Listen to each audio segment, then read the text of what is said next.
بسم اللہ الرحمن الرحیم۔ السلام علیکم۔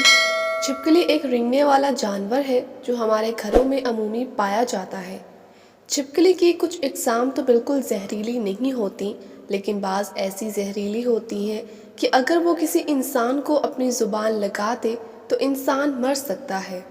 خیر جو بھی ہے، چھپکلی ایک ایسا جاندار ہے کہ جس کو دیکھ کر ہر انسان ہی کراہت محسوس کرتا ہے۔ خاص کر گھر کی خواتین کے لیے تو چھپکلی والے کمرے میں سونا بھی محال ہو جاتا ہے۔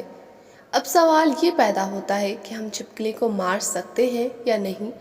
اگر مار سکتے ہیں تو کیا ہمیں ثواب ملے گا؟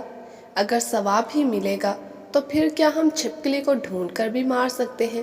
کیا چھپکلی کو مارنے کے بعد غسل فرض ہو جاتا ہے؟ سب سے پہلے تو بات شروع کرتے ہیں کہ چھپکلی اس دنیا میں کیسے آئی ہے۔ اس بارے میں ایک روایت حضرت علی سلام اللہ علیہ سے تذکرۃ الاولیاء میں منسوب ہے کہ ایک شخص حضرت علی کے پاس آیا اور عرض کرنے لگا کہ چھپکلی کو مارنا جائز ہے یا نہیں۔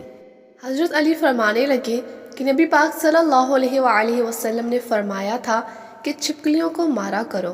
چھپکلیوں کے مارنے کا حکم دیا۔ یہ ابراہیم علیہ السلام کی آنکھ پر پھونکے مارتی تھیں۔ چھپکلی واحد خلقت ہے جب نمرود نے اللہ کے نبی ابراہیم علیہ السلام کو آگ میں ڈالنے کا فیصلہ کر لیا تو ہر جانور اس آگ کو بجھانے کی کوشش کر رہا تھا اور یہ خوش ہو کر اس آگ کو بھڑکا رہی تھی۔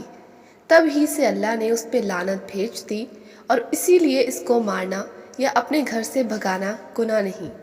حضرت مزید فرماتے ہیں کہ زمین پہ کچھ مخلوقات ایسی ہیں جو انسان سے ناخوش ہیں اور انہوں نے شیطان سے وعدہ کیا ہوا ہے کہ وہ انسان کو ہر طرح سے نقصان دے گی۔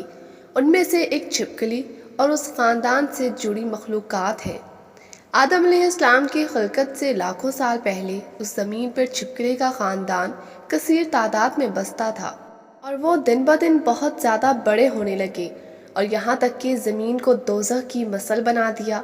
یہاں اس خاندان نے اتنا ظلم کیا کہ اللہ نے زمین پہ عذاب نازل کر دیا اور اس نسل کو ختم کر دیا، سوائے کچھ کے۔ صرف وہ بچے جو بہت چھوٹے تھے وہ زمینوں اور غاروں پانی میں چھپ گئے۔ جیسے جیسے وقت گزرتا رہا تو وہ بغض اور حسد اپنے وجود میں بے انتہا رکھتے رہے، یہاں تک کہ آدم علیہ السلام کا زمانہ آ پہنچا تو شیطان نے اس خلقت کے وجود میں یہ بات ڈالی کہ تمہاری نسل کو اس آدم کے لیے ختم کر دیا گیا۔ تب ہی سے اس نسل کی مخلوقات انسان سے نفرت کرتی ہے اور کوشش کرتی ہے کہ انسان کو نقصان پہنچائے۔ حضور پاک صلی اللہ علیہ وآلہ وسلم کی بہت سی احادیث میں چھپکلی کو مارنے کا حکم ہے۔ ایک موقع پر حضور صلی اللہ علیہ وآلہ وسلم نے فرمایا، جو شخص کسی کرلے یا چھپکلی کو پہلی چوٹ میں مار ڈالے اس کے لیے 100 نیکیاں لکھ دی جاتی ہیں، دوسری چوٹ سے مارنے پر اس سے کم اور تیسری چوٹ سے مارنے پر اس سے بھی کم۔ یہاں آپ کو یہ بتاتے چلیں کہ لوگوں کا یہ کہنا کہ کرلے یا چھپکلی کو مارنے سے غسل فرض ہو جاتا ہے، اس کا شریعت مطہرہ میں کوئی ثبوت نہیں ہے، یہ لوگوں کا اپنی طرف سے بنایا ہوا مسئلہ ہے۔ چھپکلی ایک موذی جانور ہے جس سے نقصان کا اندیشہ ہوتا ہے۔ کبھی کبھار وہ کھانے میں اپنا لعاب یعنی تھوک ڈال دیتی ہے یا کھانا جھوٹا کر دیتی ہے، جو کھانے میں زہریلے اثرات پیدا کرتا ہے جس سے انسانی موت بھی ہو سکتی ہے۔ جب اس سے انسان کو نقصان کا اندیشہ ہو تو اس کو مارنے کا حکم دیا گیا ہے تاکہ انسانی جان کو اس کی ایذا سے بچایا جا سکے۔ حضور صلی اللہ علیہ وآلہ وسلم نے فرمایا، جس نے سانپ مارا اس کے لیے 7 نیکیاں ہیں اور جس نے چھپکلی کو مارا اس کے لیے 1 نیکی ہے۔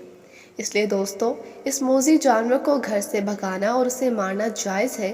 آپ صلی اللہ علیہ وآلہ وسلم نے اس کو مارنے کی اجازت بلکہ حکم دیا ہے اور اس کے مارنے پر ثواب بھی بیان کیا ہے، یہاں تک کہ اگر پہلی ضرب میں مار دیا جائے تو اس پر ثواب کی بڑی مقدار بیان کی گئی ہے، دوسری ضرب مارنے پر اس سے کم ہے اور تیسری میں اس سے کم ہے۔